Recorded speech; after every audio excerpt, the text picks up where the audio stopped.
Exam current news में आपका एक बार फिर से स्वागत करता हूँ। जैसा कि आप लोगों को पता है, पेट्रोल पंप से रिलेटेड जानकारी लाता रहता हूँ। इस वीडियो में भी एक नई जानकारी के साथ आपके सामने हाजिर हुआ।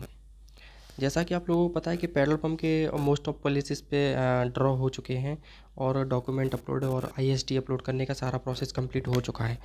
तो उन लोगों का नेक्स्ट स्टेप है फील्ड वेरिफिकेशन। तो फील्ड वेरिफिकेशन में क्या है कि मैं आपको इसमें पूरा प्रोसेस बताने वाला हूँ कि फील्ड वेरिफिकेशन आखिर होता क्या है और किस तरीके से फील्ड वेरिफिकेशन की प्रोसेस को पूरा किया जाता है, किस तरीके से फील्ड वेरीफाई करते हैं। तो इसमें क्या है कि बहुत ही अलग अलग स्टेप्स हैं। तो सबसे पहले फील्ड वेरिफिकेशन का मतलब समझ लेते हैं। फील्ड वेरिफिकेशन मतलब, इसमें फील्ड वेरिफिकेशन मतलब आपकी ज़मीन से ही नहीं है, इसका मतलब आपके डॉक्यूमेंट से भी। फील्ड मतलब आपके ओरिजिनल डॉक्यूमेंट्स और सब कुछ ओरिजिनल, और फील्ड डायमेंशन सारा सब कुछ है वो वेरीफाई किया जाता है। तो आइए चलते हैं वीडियो की तरफ। हम डिस्कस करने वाले हैं कि कौन कौन से डॉक्यूमेंट्स और किस तरीके से उनको वेरीफाई किया जाता है और क्या क्या ज़रूरत हमको पड़ सकती है, वो हमको क्या क्या ऑलरेडी तैयार रखना चाहिए। हाँ, तो क्या होता है कि डॉक्यूमेंट्स चेक होते हैं आपके, जो आपने आईएसडी जमा किया होगा और उस समय पे आपने डॉक्यूमेंट भी अपलोड किए होंगे। तो डॉक्यूमेंट अपलोड करते समय आपके जो सारे जो जब तो आपने स्कैन कॉपी अपलोड किया होगा, लेकिन फिर क्या होता है कि हमको ओरिजिनल डॉक्यूमेंट को दिखाना होता है। जो हमारे जितने भी हमने डॉक्यूमेंट अपलोड किए हैं उनके ओरिजिनल को दिखाना पड़ेगा। जैसे आपने लीज़ एग्रीमेंट है, यदि आपने लीज़ पे लिया तो लीज़ का एग्रीमेंट ओरिजिनल, और वो वही सेम होना चाहिए जो आपने अपलोड किया था। जिस जिस लीज़ एग्रीमेंट की आपने बात करी थी उस एप्लीकेशन फॉर्म फिलअप करते समय, और जिस डेट में हुआ था वो सब कुछ सेम होना चाहिए। कोई आप लीज़ डेट या फिर लीज़ डॉक्यूमेंट या लीज़ जगह चेंज नहीं कर सकते। आपने जो एप्लीकेशन फॉर्म फिलअप करते समय जो अपलोड किया था, जो जानकारी उनको दी थी, वही लीज़ एग्रीमेंट आप उनको दिखाना है ओरिजिनल। यदि आप लीज़ नहीं है, खुद के एक ज़मीन के मालिक हैं, तो आपको ज़मीन के डॉक्यूमेंट दिखाने पड़ेंगे खुद के नाम के, जो आपके ओरिजिनल हैं। मतलब आपको पता था कि ज़मीन का मालिक की कैटेगरी में कौन कौन आता था। मतलब ब्लड रिलेशन भी आ सकते थे, जैसे आपके फादर के नाम ज़मीन है तो आप अप्लाई कर सकते थे, उन्हें लीज़ की ज़रूरत नहीं थी। तो वो डॉक्यूमेंट्स आपको दिखाने पड़ेंगे ओरिजिनल। फिर क्या होता है कि जो आपने डॉक्यूमेंट ओरिजिनल दिखाए हैं और जो अपलोड किए हैं, वो दोनों को वो मैच करेंगे।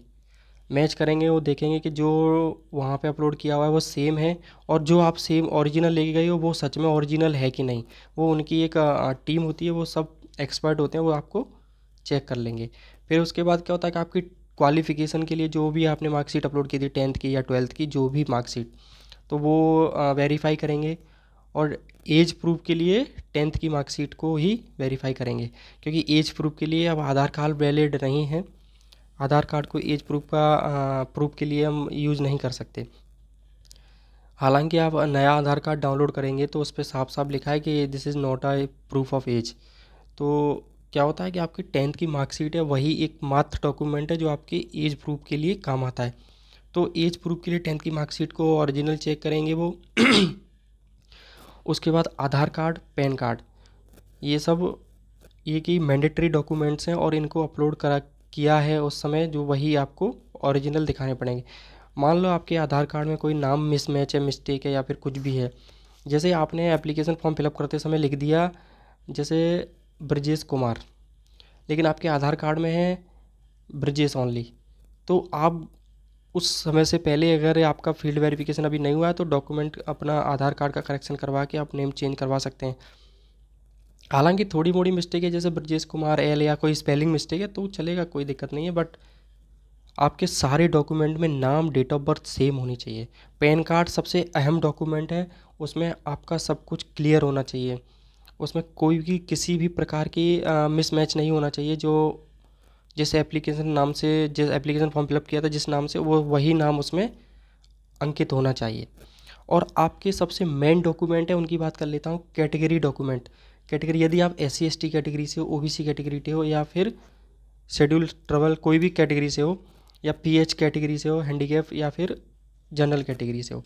तो जनरल का क्या है कि उन लोगों को कास्ट सर्टिफिकेट की ज़रूरत नहीं होती, लेकिन SC ST OBC पीएच, इन सबको एक सर्टिफिकेट इश्यू होता है गवर्नमेंट की तरफ से, उनको सर्टिफाई किया जाता है कि ये इस कैटेगरी से हैं, तो वह ओरिजिनल और एकदम फेयर होना चाहिए।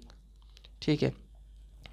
दूसरा कि आपने जो लीज़ डॉक्यूमेंट अपलोड किए हैं तो उसका खसरा खतौनी और वो स्केच जो अपलोड किया वो वेरीफाई होगा। आपकी लैंड को, आपकी ज़मीन को देखा जाएगा किस तरीके से कि वो उसका डायमेंशन एक्यूरेट है कि नहीं, अकॉर्डिंग एडवर्टाइजमेंट वो एक्यूरेट है कि नहीं, वो उस क्राइटेरिया को फॉलो कर रहा है कि नहीं, जो ऑयल मार्केट कंपनी ने जो क्राइटेरिया सेट किया था। सारे डायमेंशन के अंदर है, स्टेट हाईवे पे है, नेशनल हाईवे पे है, वो डेप्थ, वो डायमेंशन, वो सब क्लियर है कि नहीं, कोई पीडब्ल्यूडी इशू तो नहीं है, कोई एनओसी इशू तो नहीं है, कोई भी नेशनल हाईवे अथॉरिटी द्वारा कोई इशू तो नहीं, वो सब कुछ चेक करेंगे। तो सबसे पहला स्टेप यही है कि आपके डॉक्यूमेंट, ओरिजिनल डॉक्यूमेंट चेक करेंगे, वो सब क्लियर होता है, उसके बाद वो डायमेंशन चेक करते हैं। तो जहाँ तक उम्मीद है कि डॉक्यूमेंट्स आप लोगों के सब अच्छे से क्लियर होंगे, क्योंकि आप सब लोग मेरी वीडियो देखते हो, आप भली भांति परिचित हो किस तरीके से क्या डॉक्यूमेंट कब अपलोड करना था, वो सब मैंने मेरे प्रीवियस वीडियो में बताया था। जिन लोगों का भी ड्रॉ बाकी है या ड्रॉ हो गया है, वो मेरी प्रीवियस वीडियो जाके देखें, डॉक्यूमेंट कहाँ अपलोड करने हैं, कैसे करने हैं, आईएसडी कितना अपलोड करना है, कैसे करना है, वो सब कुछ मेरी वीडियो में पड़ा हुआ है, आप देख सकते हैं वहाँ पे। और A to Z मैं सब जानकारी दी है आपको, कहीं भी भटकने की ज़रूरत नहीं है, आप उसको फॉलो करो, मेरे सारे वीडियोज़ को देखो और आप अच्छे से विजुअलाइजेशन कर सकते हो खुद से। और जहाँ तक उम्मीद है, मेरे मोस्ट ऑफ जो व्यूअर्स हैं उन्होंने एप्लीकेशन फॉर्म फिलअप किया था, और जिन लोगों का अभी फाइनल स्टेज में है, फाइनल स्टेज मतलब एलओई या फिर फील्ड वेरिफिकेशन वाली स्टेज में है, तो वो एकदम क्लियर है, क्योंकि वो मुझे फॉलो करते हैं, मेरे वीडियोज़ को देखते हैं, मेरी तरह काम करते हैं, उनको कोई कहीं प्रॉब्लम नहीं होगी।